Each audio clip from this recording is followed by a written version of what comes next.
നമസ്കാരം, ജയം ടോക്സിലേക്ക് സ്വാഗതം. വി ഡി സതീശൻ മുഖ്യമന്ത്രിയായി സത്യപ്രതിജ്ഞ ചെയ്യുമ്പോൾ അദ്ദേഹത്തിൻ്റെ ചരിത്രത്തിലേക്ക് തിരിഞ്ഞു നോക്കിയാൽ രസകരമായ ചില കാര്യങ്ങളുണ്ട്. അദ്ദേഹം ആദ്യ ഘട്ടങ്ങളിൽ എപ്പോഴും നിരാശ മാത്രം അനുഭവിച്ചൊരു വ്യക്തിയാണ് ഒരു രാഷ്ട്രീയ പ്രവർത്തകൻ എന്നുള്ള നിലയിൽ. അദ്ദേഹത്തിന് അർഹതയുണ്ടായിട്ടും അദ്ദേഹത്തിന് KSU പ്രസിഡൻ്റ് ആകാൻ കഴിഞ്ഞില്ല. അർഹതയുണ്ടായിട്ടും യൂത്ത് കോൺഗ്രസ് പ്രസിഡൻ്റ് ആകാൻ കഴിഞ്ഞില്ല. അദ്ദേഹത്തിന് പാർട്ടിയിലും അർഹമായ പല സ്ഥാനങ്ങളും ലഭിച്ചില്ല. KPC പ്രസിഡൻ്റ് ആകാൻ കഴിഞ്ഞില്ല. ഇങ്ങനെയെല്ലാം ഉള്ള നഷ്ടങ്ങളുടെ എല്ലാം കണക്ക് തീർത്തുകൊണ്ടാണ് അദ്ദേഹം ഇപ്പോൾ മുഖ്യമന്ത്രിയായിരിക്കുന്നത്. അതേസമയം അദ്ദേഹവുമായിട്ട് മുഖ്യമന്ത്രി സ്ഥാനത്തിന് വേണ്ടി മത്സരിച്ച രമേശ് ചെന്നിത്തലയുടെ കാര്യമെടുത്താൽ അദ്ദേഹം 28ാം വയസ്സിൽ മന്ത്രിയായ വ്യക്തിയാണ്.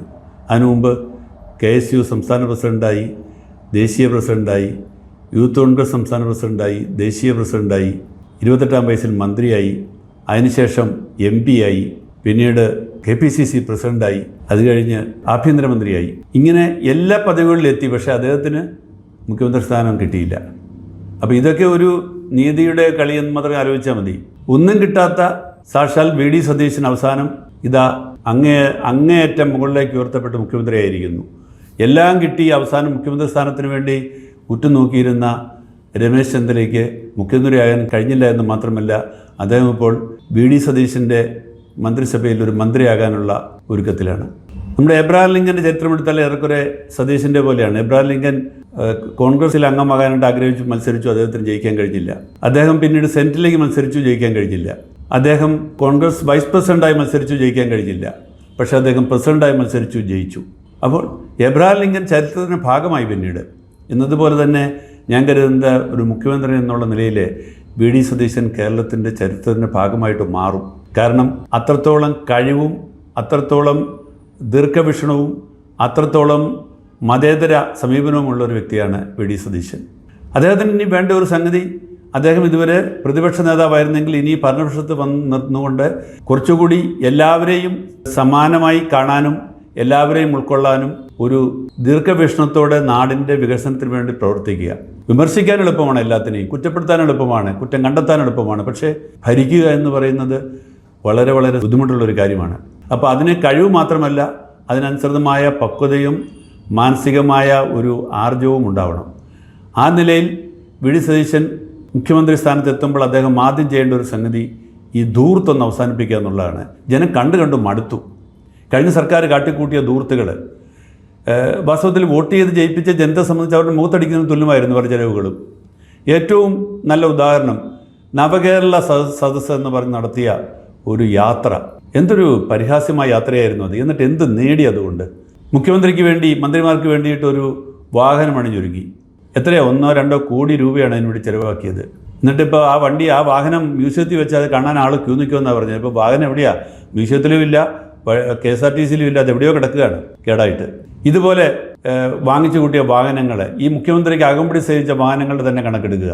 അതിനുവേണ്ടി മാത്രം ഈ കഴിഞ്ഞ 5 വർഷമായിട്ട് കേരളത്തിന് മുഖ്യമന്ത്രിയായിരുന്ന പിണറായി വിജയന് വേണ്ടി അകമ്പടിക്ക് വേണ്ടി മാത്രം ചിലവാക്കിയത് എത്ര കോടി രൂപയാണെന്ന് അന്വേഷിക്കണം. ഇതൊരു അകമ്പടിയൊന്നും ഇനി അദ്ദേഹം ഈ 30 വണ്ടിയുടെ വാഹനത്തിൻ്റെ അകമ്പടിയോടെയാണ് എത്ര ചെയ്യാൻ പോകുന്നത്?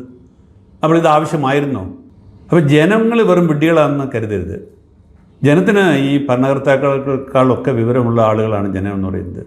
അതിനുദാഹരണമാണല്ലോ ഇത്രയും വലിയ ഒരു തിരിച്ചടി വന്നത് ഈ സർക്കാരിനെതിരായിട്ട്. അപ്പോൾ ഇതൊക്കെ ഒരു പാഠമായിരിക്കണം. അപ്പോൾ വി ഡി സതീശൻ ആദ്യം ചെയ്യേണ്ടത് ധൂർത്തൊക്കെ അവസാനിപ്പിക്കുക. അപ്പോൾ ധൂർത്ത് അവസാനിപ്പിക്കണമെങ്കിൽ എന്ത് ചെയ്യണം? എവിടെയൊക്കെയാണ് ധൂർത്തെന്ന് കണ്ടുപിടിക്കണം. മഞ്ഞക്കുറ്റി ഇടാൻ വേണ്ടിയിട്ട് ഒരു വലിയൊരു സിൽവർ ലൈൻ എന്ന് പറഞ്ഞ പദ്ധതി കൊണ്ടുവന്നു. കേന്ദ്രാനുമതിയില്ല, അതിൻ്റെ ശരിയായ പദ്ധതി റിപ്പോർട്ടില്ല. ആ പദ്ധതി അന്ന് വി ഡി സതീശൻ പറഞ്ഞത്, അതിൻ്റെ പദ്ധതിയുടെ റിപ്പോർട്ട് വായിച്ചപ്പോൾ തന്നെ ഞാൻ ചിരിച്ചുപോയി. കാരണം ഇതൊരിക്കലും നടക്കാൻ പറ്റില്ലാത്ത ഒരു പദ്ധതിയാണെന്ന് അപ്പോൾ തന്നെ ഏതൊരു സാമാന്യ ബുദ്ധികളാൾക്കും മനസ്സിലാകുന്ന ഒരു പദ്ധതിയായിരുന്നു. ആ പദ്ധതിക്ക് വേണ്ടി ഇവിടെ എന്തെല്ലാം കോലാഹലം ഉണ്ടാക്കി, എത്ര കോടി രൂപ ചെലവഴിച്ചു. ഇങ്ങനെ അങ്ങോട്ട് എന്തെല്ലാം തരത്തിലുള്ള പാഴ്ചെലവുകളാണ് ഉണ്ടായത്. മന്ത്രിമാർക്ക് അകമ്പടി സേവിക്കാൻ വേണ്ടി മാത്രമല്ല, മന്ത്രിമാരുടെ ഇവർക്ക് വേണ്ടി വാങ്ങിയ കാറുകൾ, സാധാരണ കാറുകളൊന്നും, എല്ലാം കൂടിയ കാറുകൾ, ലക്ഷറി കാറുകൾ എന്ന് നമ്മൾ പറഞ്ഞ സാധാരണഗതിയിൽ ഇന്ന് പഴയതുപോലെ അംബാസിഡറോ അല്ലെങ്കിൽ ഫിയറ്റോ കാറിൻ്റെ കാലമൊക്കെ കഴിഞ്ഞു. എല്ലാ സംവിധാനങ്ങളും വേണം. പക്ഷേ ഈ അടുത്ത കാലത്ത് തന്നെ മുഖ്യമന്ത്രിക്ക് ഒരു പുതിയ കാറ് വാങ്ങി. അപ്പോൾ അത്തരത്തിലുള്ള ധൂർത്തുകൾ കാണുമ്പോൾ ഒരു വീട് വെക്കാൻ വേണ്ടി ആഗ്രഹിക്കുന്ന, അതിന് നിവൃത്തിയില്ലാതെ കഷ്ടപ്പെടുന്നത്, അല്ലെങ്കിൽ ചികിത്സയ്ക്ക് വേണ്ടി കഷ്ടപ്പെടുന്നത്, അങ്ങനെയുള്ള ആളുകൾക്ക് അവരുടെ അതിനുവേണ്ടി പണമില്ലാതെ വിഷമിക്കുമ്പോഴേ ഇത്തരത്തിലുള്ള ധൂർത്ത് കാണുമ്പോൾ ഏറ്റവും കുറഞ്ഞത് ധൂർത്ത് കാണിക്കാതെയെങ്കിലുമുള്ള ഒരു ഭരണം നടത്തിയാൽ അത്രത്തോളം ജനം സന്തുഷ്ടമായിരിക്കും. അത് കഴിഞ്ഞേ ഉള്ളൂ ജനങ്ങളോട് ഉള്ള വാഗ്ദാനങ്ങൾ പാലിക്കുന്നത്. ഈ മന്ത്രിസഭ ഏറ്റവും കുറഞ്ഞത് മന്ത്രിമാരെ ഒരു കാര്യം തീരുമാനിക്കണം. ഈ പാവപ്പെട്ട ജനങ്ങളുടെ സാമൂഹ്യ പെൻഷൻ കൊടുക്കാൻ കഴിയുന്നില്ലെങ്കിൽ തങ്ങൾ ശമ്പളം വാങ്ങില്ല എന്നുള്ള തീരുമാനം എടുക്കണം മന്ത്രിമാർ. അപ്പോൾ ആ ശമ്പളം കിട്ടില്ല എന്നുള്ള അവസ്ഥ വന്നു കഴിഞ്ഞാൽ അവർ അന്വേഷിക്കും സാമൂഹ്യ പെൻഷൻ കൊടുക്കുന്നുണ്ടോ എന്നെങ്കിലും. അപ്പം സാധാരണ ജനങ്ങൾക്ക് കിട്ടേണ്ട ആനുകൂല്യങ്ങൾ കിട്ടാതെ ഞങ്ങളുടെ ആനുകൂല്യങ്ങൾ വാങ്ങില്ല എന്നുള്ള ഒരു പ്രതിജ്ഞ മന്ത്രിമാരെടുത്താൽ തന്നെ അത് ജനങ്ങളെ അപ്രീഷിയേറ്റ് ചെയ്യും, ശ്ലാഘിക്കും. അതാണ് വസ്തുത. അപ്പം ഒരു നല്ല തുടക്കം കുറിക്കാൻ വേണ്ടി അനാവശ്യമായ വാഗ്ദാനങ്ങൾ നൽകാതിരിക്കുക, നൽകിയ വാഗ്ദാനങ്ങൾ പാലിക്കുക. ഇതാണ് ഈ സർക്കാരിൻ്റെ മുന്നിലുള്ള ഏറ്റവും വലിയ വെല്ലുവിളി.